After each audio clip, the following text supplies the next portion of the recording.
Hello everyone and welcome back to our channel Johari Sisters. So we hope that आप अपने घर में safe and healthy होंगे.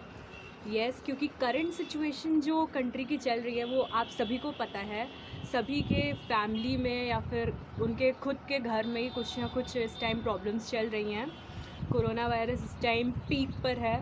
मतलब पिछला वाला जो फर्स्ट वेव थी उसके बाद जो सेकंड वेव आई है उसके मुकाबले काफ़ी ज़्यादा लॉस हुआ है हमारी कंट्री को. तो वैसे ही हम भी अपनी स्टोरी आपके सबके साथ शेयर करना चाहते हैं. हमारे घर में भी हमारे मम्मी पापा कोविड पॉजिटिव हो गए थे.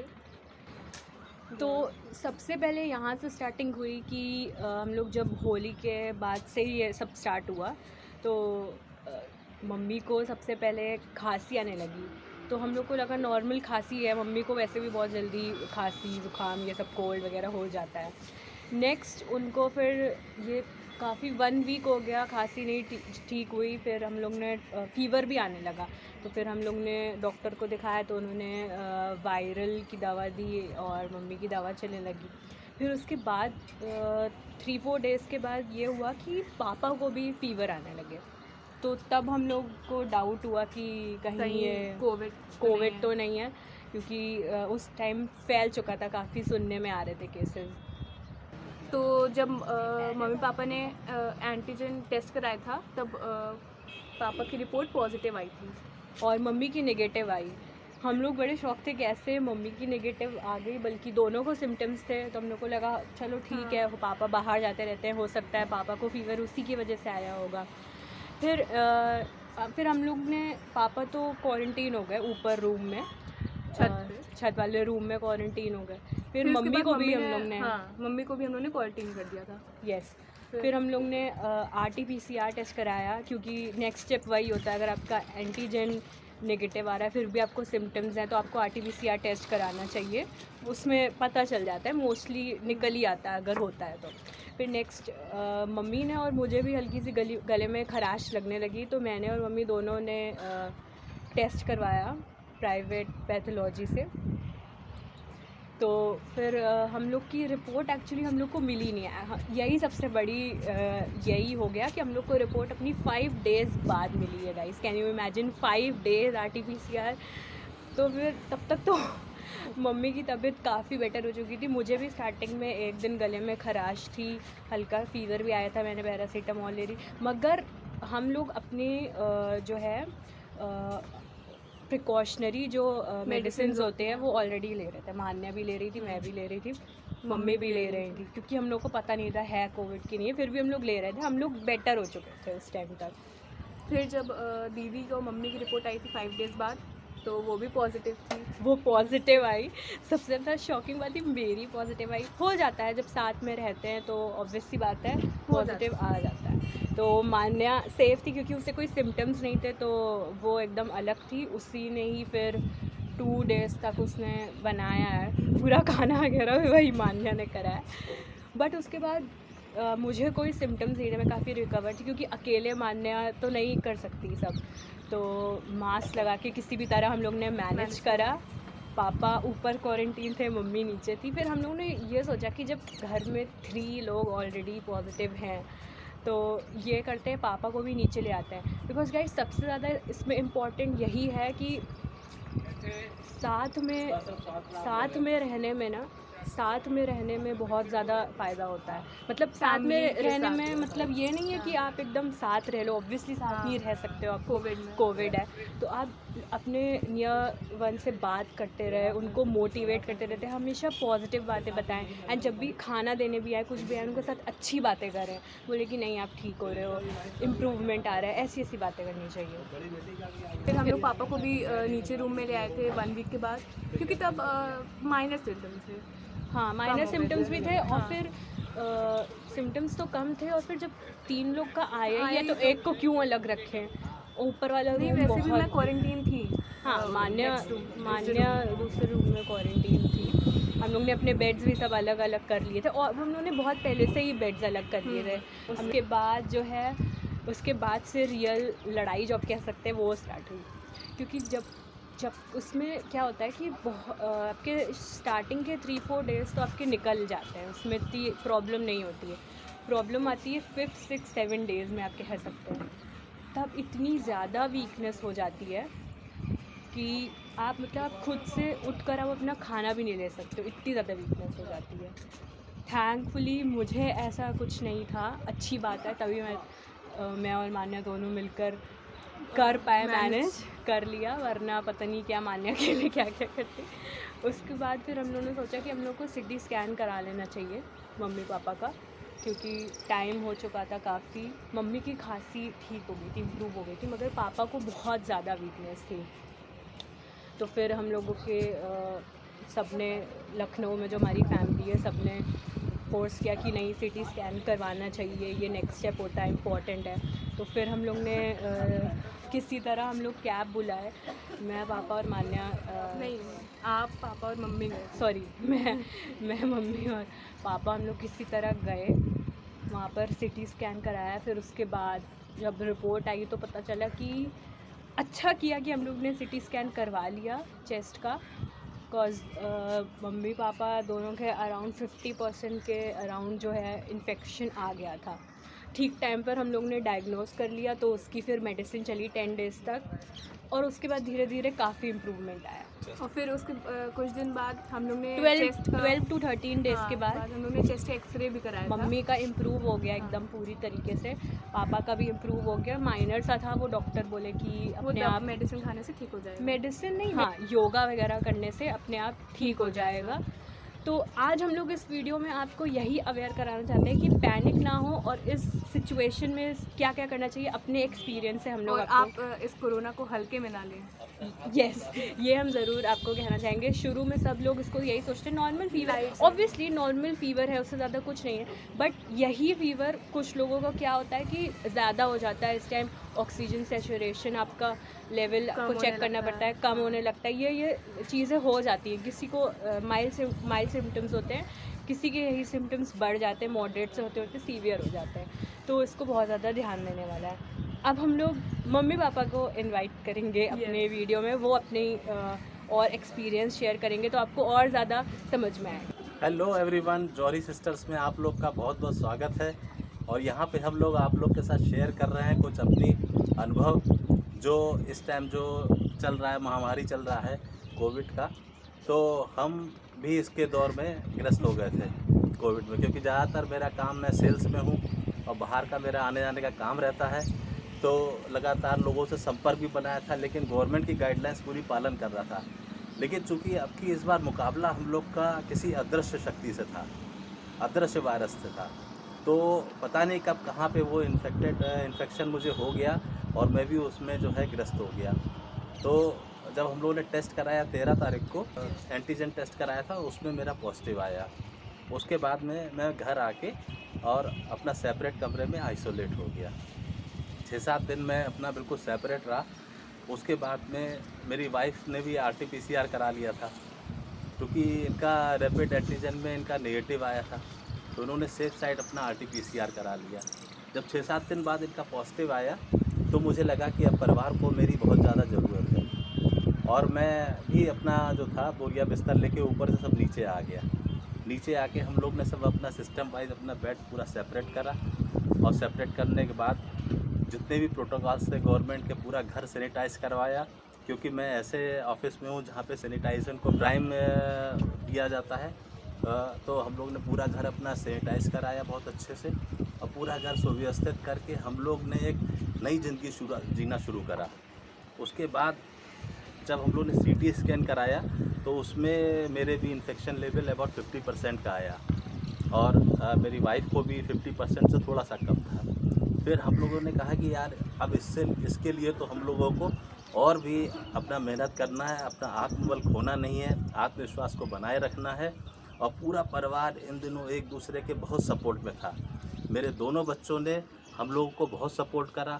हम लोग रोज़ नियमित रूप से सुबह आके छत पे आके अपने खूब योगा करते थे, अनुलोम विलोम, प्राणायाम, सूक्ष्म व्यायाम, ये सब करके, और जो भी गवर्नमेंट के द्वारा निर्धारित मेडिसिन थी उसको टाइम से ले रहे थे। और आपको मैं ये विश्वास दिलाता हूँ कि आप इसमें बिल्कुल भी पैनिक ना हो।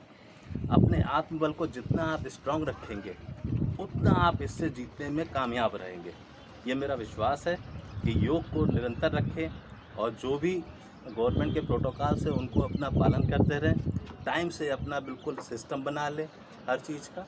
आप देखिए, आप बिल्कुल बहुत जल्दी स्वस्थ हो जाएंगे। ये मेरी सभी लोग के लिए एक संदेश है, एक मैसेज है। मेरा भी बहुत कोविड में ये है कि सबसे बढ़िया अच्छी डाइट लो। सबसे ज़्यादा डाइट पर ही निर्भर करता है कि अगर आपने डाइट अच्छी अगर आप ले रहे हैं तो आपको कमज़ोरी नहीं लगेगी। फ्रूट्स लीजिए, आप ड्राई फ्रूट्स लीजिए, बेल का शरबत लीजिए, और आप अगर आपको प्यास भी लगती है तो धीरे धीरे आप अपना गर्म पानी पीजिए। और ये ठंडा पानी बिल्कुल भी ना पीजिए, क्योंकि इससे खांसी है और भी बुखार आने के बहुत चांसेस बढ़ जाते हैं। और सबसे बड़ी बात है, इसमें गला बहुत सूखता है। रात हम लोग को प्यास लगती थी तो हम लोग सोचते थे कि क्या करें, मतलब और भूख रात में लगती थी, दिन में तो नहीं लगती थी शाम को, लेकिन कोई टाइम तो ऐसा होता था कि भूख हल्की सी लगती थी। तो हम लोगों ने, मेरी बगल में फ्रेंड है मेरे पड़ोस में, तो उसने हमको बताया कि आप सत्तू भाभी घोल के खाइए पानी में और चीनी डाल के, तो उससे बड़ा फ़ायदा मिलेगा। जैसे आप घुट घुट पीती है पानी, वैसे ही आप सत्तू का सेवन करिए। और मैंने और मेरे हस्बैंड ने बहुत इसका सेवन करा, हम लोग को अच्छा भी लगा। इन दिनों वही बस अच्छा लग रहा था जो कि हम लोग के इम्यूनिटी सिस्टम को बढ़ा रहा था और हम लोग की शायद भूख को भी मिटा रहा था। रेगुलर ड्राई फ्रूट्स में आप डेली क्या देती थी हमको और बच्चों को?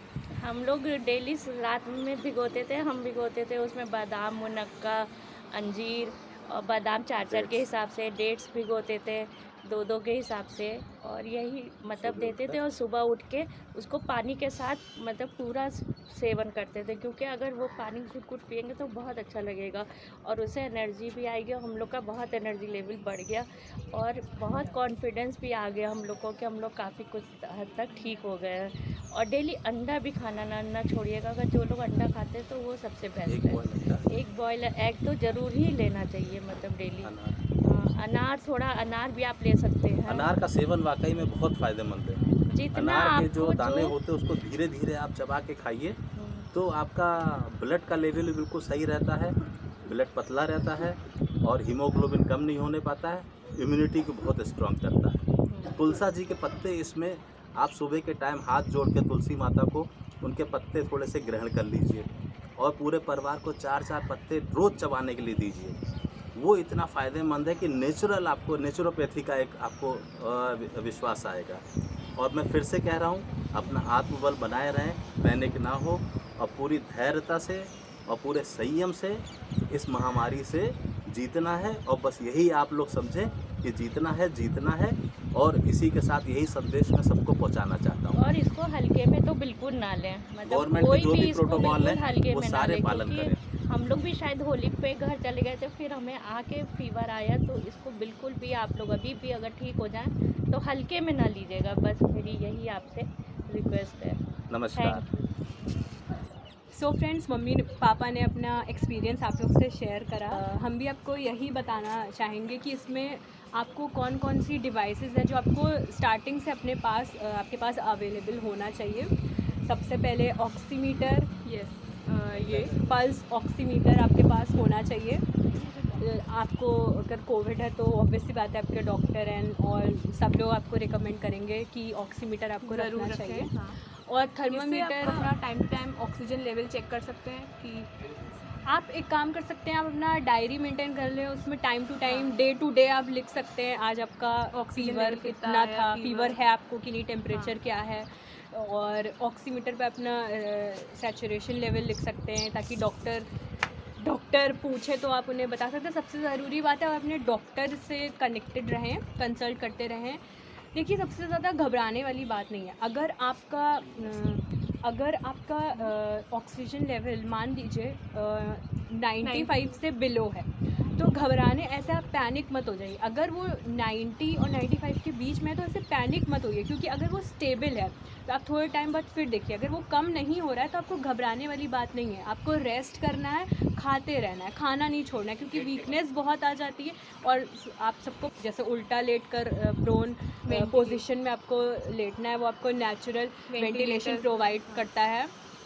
आपको ये सारे करने हैं, परेशान नहीं होना है। 90 पापा की भी 90 आ चुकी है, एक्चुअली 89-90 आ चुकी, मगर वो मेंटेन थी, उससे कम नहीं हो रही थी। अगर आप देखें कि 90 से कम है, फिर वो कम हो रही है, 89 हो रही है, फिर उसके बाद 87 हो रही है, तब आपको ऑब्वियसली 90 हो तब भी आपको डॉक्टर से कंसल्ट करना है। और ज़्यादा कम हो रही है तो फिर आपको ऑक्सीजन सिलेंडर और जो भी आपके डॉक्टर कहते हैं नेसेसरी चीज़ें वो आपको लेनी है, करनी पड़ेगी। और इसमें लापरवाही नहीं करनी है। आप ये ना सोचें, आप हॉस्पिटल जाने से डरे मत कि नहीं हम हॉस्पिटल नहीं जाएंगे, वहाँ कुछ नहीं हो रहा है, ऐसा नहीं है। बहुत सारे हमारे फैमिली मेम्बर्स हैं जो मतलब हॉस्पिटल जाके ठीक होके आए हैं कि वापस। हम लोग को बेड्स अवेलेबल नहीं हो रहे हैं, अगर हो रहे हैं तो आप ज़रूर जाइए। ये है स्पायरोमीटर जो लंग्स एक्सरसाइजर है, इससे डीप ब्रीदिंग एक्सरसाइज होती है। तो ये आप डेली बेसिस पर, आप जब थोड़े ठीक होने लगे, जब आप इस हालत में हो, आपको वीकनेस कम हो, तो आप डीप ब्रीदिंग एक्सरसाइज कर सकते हैं। अनुलोम विलोम तो आप ज़रूर करिए, मेंटली बहुत ज़्यादा हेल्प करता है, मेंटली फिजिकली दोनों ही आपको बहुत ज़्यादा हेल्प करता है। और मैं ये ज़रूर एंड में आपसे कहना चाहूँगी कि इसमें बहुत ज़्यादा डरने वाली बात नहीं। हाँ, आपको सतर्क हो जाना चाहिए, ऐसा आपको एकदम लापरवाह भी नहीं हो जाना चाहिए कि आप बहुत ज़्यादा लाइटली ले रहे हैं, मगर बहुत ज़्यादा पैनिक भी नहीं होना चाहिए, क्योंकि आप देख ही रहे हैं हम सब लोग आपके सामने खड़े हैं। आज हम लोग को कितने दिन हो गए हैं, अबाउट वन मंथ हो गया है, 1 मंथ हो गया और हम लोग आपके सामने खड़े हैं ठीक ठाक। काफ़ी ज़्यादा हम लोग अभी दोनों को वायरल निमोनिया 50% अराउंड हो गया था, सबको हो रहा है इस बार निमोनिया, थोड़ा बहुत सबके लंग्स में आ रहा है। मगर यही है कि कौन किस तरीके का ट्रीटमेंट कर रहा है, कौन किस तरीके की डाइट ले रहा है, कौन कितना अवेयर है, कौन कितना अच्छे से इस पूरे सिचुएशन में किस तरह से हैंडल कर रहा है, ये बहुत ज़्यादा इम्पॉर्टेंट है। यही आपका डिसाइड करता है आप कितनी जल्दी ठीक हो रहे हैं। और आप हैंड वॉश ज़रूर करते रहें टाइम टू टाइम, और कभी भी बाहर निकलें और फेस मास्क ज़रूर लगा के निकलें, डबल फेस। हाँ, सबसे पहले आप अपना सर्जिकल मास्क लगा सकते हैं, उसके ऊपर क्लॉथ मास्क, हाँ कॉटन मास्क लगा सकते हैं, या तो अगर N95 यूज़ कर रहे हैं तो वो एक भी काफ़ी है। और ज़्यादा से ज़्यादा आप घर से ना ही निकलें, क्योंकि आजकल सब कुछ घर पर अवेलेबल हो जाता है। जिनको कोविड से जो लोग रिकवर हो चुके हैं उनको भी मैं ये कहना चाहूँगी, आप प्लीज़ 14 डेज़ के बाद ये ना सोचें आपकी रिपोर्ट नेगेटिव आ गई तो अब आप बाहर जा सकते हैं, ऐसा बिल्कुल भी नहीं है। अभी आप इस टाइम तो बिल्कुल बाहर ना ही निकलें, बिल्कुल ना निकलें ज़्यादा से ज़्यादा हो। और उनके घर में जो और भी फैमिली मेम्बर्स हैं वो लोग भी ये बात ध्यान रखें कि हो सके तो बाहर ना निकलें, अगर हो सके तो वर्क फ्रॉम होम ले लें। ये सारे प्रोटोकॉल्स अगर आप मेंटेन करेंगे तो जो अभी रिकवर हुआ है उसको भी काफ़ी आराम होगा, ताकि उसे कोई और उसको बीमारी ना हो। क्योंकि इससे आजकल क्या हो रहा है ना कि आप उससे तो नेगेटिव हो जा रहे हो पॉजिटिव से, मगर फिर वो जो कोरोना है वो उसकी वजह से वो और बॉडी पार्ट्स को डैमेज कर रहा है। तो ये बहुत ज़्यादा इम्पॉर्टेंट है। और सब लोग वैक्सीनेशन लगवा लें। अब तो हम लोग के लिए भी वैक्सीनेशन आ गई, मान्या के लिए नहीं आई है, आ जाएगी जल्दी। मगर अब जो भी वैक्सीन मिले उसे लगवा लें। अब उसमें आप डिफरेंस ना करें ये अच्छी है ये अच्छी, ऐसा कुछ भी नहीं है, सब बराबर है। वैक्सीनेटेड होना इम्पॉर्टेंट है बस, और डरे नहीं। आखिर में हम लोग आपसे यही कहेंगे कि खुश रहे, मस्त रहे, निरोग रहे। Stay home, stay safe. Bye bye bye. और अगर आपको हमारी वीडियो ज़रा सा भी अच्छी लगे, हेल्पफुल लगे कि दूसरों को मदद कर सकती है, क्योंकि ये हमारा खुद का एक्सपीरियंस है, कहीं से हमने सुनाया नहीं है, हमारा खुद का एक्सपीरियंस है। अगर वो थोड़ा सा भी अच्छा लगे, हेल्पफुल लगे तो प्लीज़ और लोगों में शेयर करिएगा, और अच्छी लगी हो तो लाइक भी कर दीजिएगा। और अब हम लोग थोड़े टाइम बाद और भी अच्छे कंटेंट आप लोग के लिए लाएंगे। बेल आइकन को दबाना मत भूलिए। बाय।